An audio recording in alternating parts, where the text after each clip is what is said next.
देखा जाए तो पूरा ही जीवन संघर्ष से भरा है, लेकिन आज हम उस संघर्ष की बात कर रहे हैं, उस स्ट्रगल की बात कर रहे हैं जो सफलता की शुरुआती सीढ़ी होती है। आप शुरुआत में जो रिजेक्शन, ठोकरें, नाकामयाबियां फेस करते हो तथा सफलता मिलने से पहले का जो संघर्ष भरा वक्त होता है, आज उस पर हम बात करेंगे।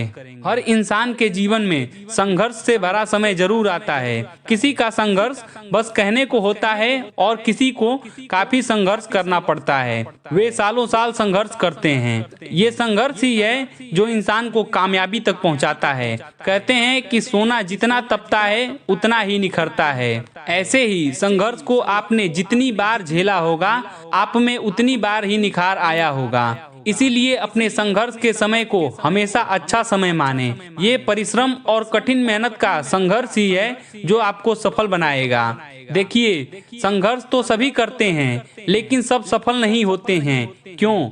असल में संघर्ष का अर्थ जूते मोजे पहनकर सड़क पर चक्कर काटने से नहीं, बल्कि इन्वॉल्वमेंट से है। जैसे मान लो दो दोस्त हैं, दोनों ही किसी खास जॉब के लिए स्ट्रगल कर रहे हैं। उनमें से एक खूब मेहनत करता है, दिन रात इंटरव्यू की तैयारी करता है, मेडिटेशन करता है, समय पर सोता है, समय पर जगता है, ताकि उसका मन शांत और सुलझा हुआ रहे। और वही दूसरा दोस्त यूं ही हल्के में इंटरव्यू को लेता है और हवाबाजी करता है।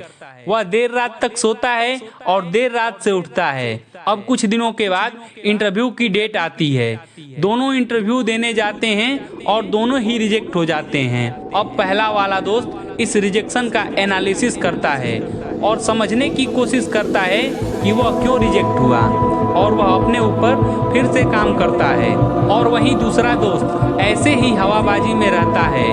फिर से वे दोनों किसी जॉब के लिए अप्लाई करते हैं और फिर वे इंटरव्यू देने जाते हैं और फिर इस बार भी वे दोनों ही रिजेक्ट हो जाते हैं। अब पहले वाला खुद की कमियों को और ज़्यादा एनालाइज करता है और अब उन कमियों को दूर करने के लिए बहुत मेहनत करता है, और वही दूसरा दोस्त वैसे का वैसा ही रहता है। कुछ दिनों के बाद एक बार फिर वे इंटरव्यू के लिए जाते हैं और इस बार पहले वाला सिलेक्ट हो जाता है। तो ये अंतर है असली संघर्ष और हवाबाजी में। एक समय के बाद दोनों ही कहेंगे कि हमने खूब जूते चप्पल घिसे हैं, खूब ठोकरें खाई हैं, खूब संघर्ष किया है। लेकिन पहले वाला कहेगा कि इतना संघर्ष करने के बाद मुझे सफलता मिली है, और वही दूसरा वाला कहेगा कि इतने संघर्ष करने के बाद भी मेरे हाथ कुछ नहीं लगा।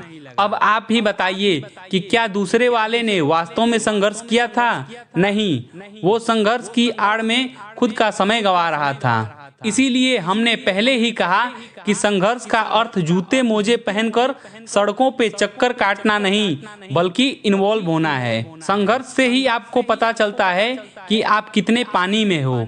हम सभी खुद को कुछ न कुछ समझने की भूल करते हैं, लेकिन जब हमें रिजेक्शन मिलते हैं तब कहीं जाकर हमें अपनी पहचान होती है, और उसके बाद हम खुद पर काम करना शुरू करते हैं, और वास्तव में तभी हम सही मायनों में